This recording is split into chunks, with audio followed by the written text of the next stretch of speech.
Kisah wali Allah yang gemar membeli minuman keras dan mendatangi tempat pelacuran.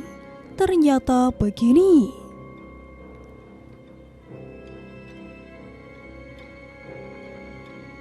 Kisah wali Allah ini terjadi pada masa kepemimpinan Sultan Turki Utsmani bernama Murad Ahmad atau Murad keempat tahun 1612 sampai 1640. Sultan Murad keempat menceritakan kisah wali Allah ini dalam buku hariannya. Sultan Murad keempat merupakan raja yang dikenal sangat tegas menegakkan hukum, hingga tak memberikan ampun bagi pelaku korupsi, peminum khamar, dan penikmat kopi dan juga tembakau. Kala itu alkohol, kopi, dan tembakau dikenal sebagai simbol para pemberontak yang suka mabuk-mabukan. Di dalam buku hariannya, Sultan Turki Murad keempat mengisahkan pada suatu malam ia merasakan kegalauan. Karena ia ingin tahu penyebabnya, maka ia memanggil pengawalnya dan memberitahu apa yang dirasakannya. Sultan berkata kepada kepala pengawalnya, "Mari kita keluar sejenak," kata Sultan. Di antara kebiasaan sang Sultan adalah melakukan pelusukan di malam hari dengan cara menyamar. Mereka pun pergi hingga tibalah mereka di sebuah lorong yang sempit. Tiba-tiba mereka menemukan seorang laki-laki tergeletak di atas tanah. Sang Sultan pun menggerak-gerakkan tubuh lelaki itu. Ternyata ia tak bergerak karena sudah tak bernyawa.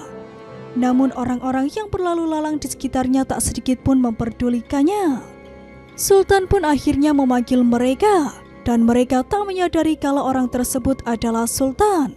Lalu mereka pun bertanya, "Apa yang engkau inginkan?"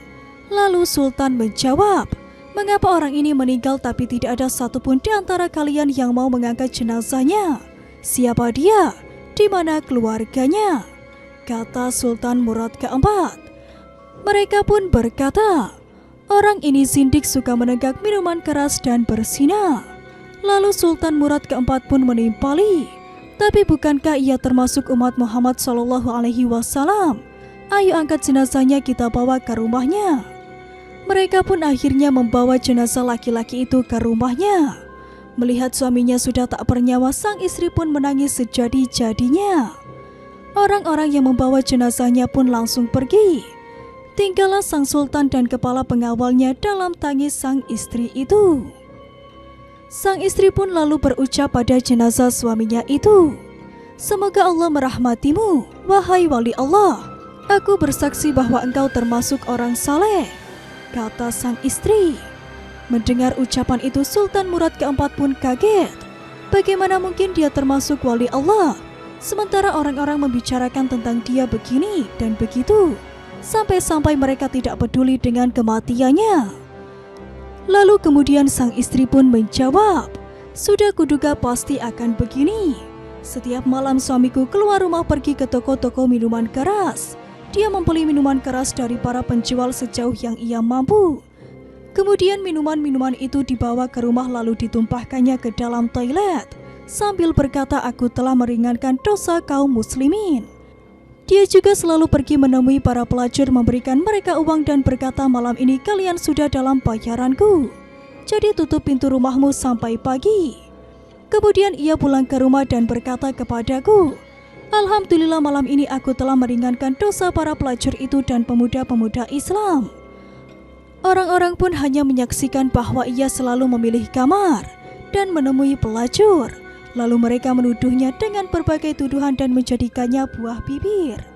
Kata istrinya itu. Suatu hari istrinya pernah berkata kepada suaminya itu, "Kalau kamu mati nanti tidak akan ada kaum muslimin yang mau memandikan jenazahmu, mensolati dan menguburkan jenazahmu."